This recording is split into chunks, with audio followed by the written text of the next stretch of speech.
اچھا عالم صاحب، اس وقت علماء خود اس اتاب کی زد میں ہیں. ہم نے دیکھا کہ اکوڑا خٹک کا وہ مدرسہ کہ جہاں سے خود طالبان کی تحریک ابھری تھی، اسی مدرسے کے اندر آ کے خودکش دھماکے ہو رہے ہیں. وہی اساتذہ، وہی علماء جن کو انہوں نے وہ سبق پڑھایا تھا.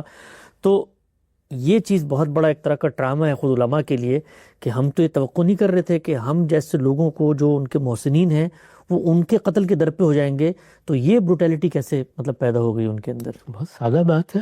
یعنی جن لوگوں نے یہ فکر ان کو دیا تھا کہ نفاذ شریعت کے لیے یہ اقدام کرنا چاہیے، اس کے لیے منظم ہو کر جدوجہد کرنی چاہیے، یہ جمہوریت اور اس طرح کی چیزیں یہ تو محض کفر ہیں. ان کی کیا حقیقت ہے؟ اصل چیز یہ ہے کہ قوت بازو سے خدا کے دین کا غلبہ قائم کر دیا جائے. یہ سبق دیا تھا. اب جب وہ یہ کہتے ہیں کہ پاکستان میں تم یہ نہیں کر سکتے یا پاکستان میں یہ کرنا ناجائز ہے، تو یہ بات ان کی سمجھ میں نہیں آتی. میں نے عرض کیا ہے کہ جو منطق، جو بنائے استدلال آپ قائم کریں گے، جو ریشنل آپ بتائیں گے، تو انسانی عقل اس کا اطلاق کرے گی دوسری جگہوں کے اوپر بھی. وہ فرق بتائیے نا کیا ہے. وہ فرق ان کے لیے سمجھنا کم و بیش ناممکن ہے. یعنی وہ یہ سمجھتے ہیں کہ ہم نے اپنا مقصد ایک جگہ حاصل کر لیا ہے، ایک قوم، ہماری اپنی قوم ہم نے فتح کر لی ہے. یہ بھی ہماری اپنی قوم ہے، اس پر بھی کچھ دوسرے لوگ مسلط ہیں، یہاں پر بھی غیر قوموں کے اثرات ہیں. بڑی طاقتوں نے یہاں کی قوتوں کو بھی اعلی کار بنایا ہوا ہے، ان کو بھی ہمیں اس سے نجات دلانی ہے.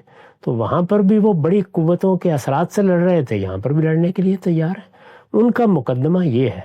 اب جب تک آپ اس مقدمے کے بنیادی چیزوں کو ہدف بنا کے اس کی غلطی واضح نہیں کریں گے، اور یہ ان پر واضح اللہ کرے کہ ہو جائے، اس وقت تک آپ اس کو نہیں روک سکتے.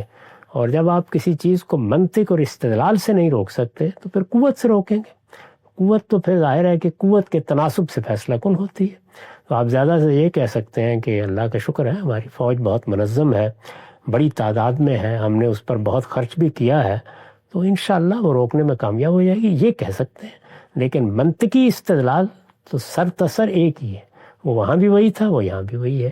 تو جب آپ وہاں اس منطقی استدلال کو قبول کریں گے تو یہاں پر بھی وہ اسی طریقے کی تحریک پیدا کرے گا، اسی طرح کا جذبہ پیدا کرے گا.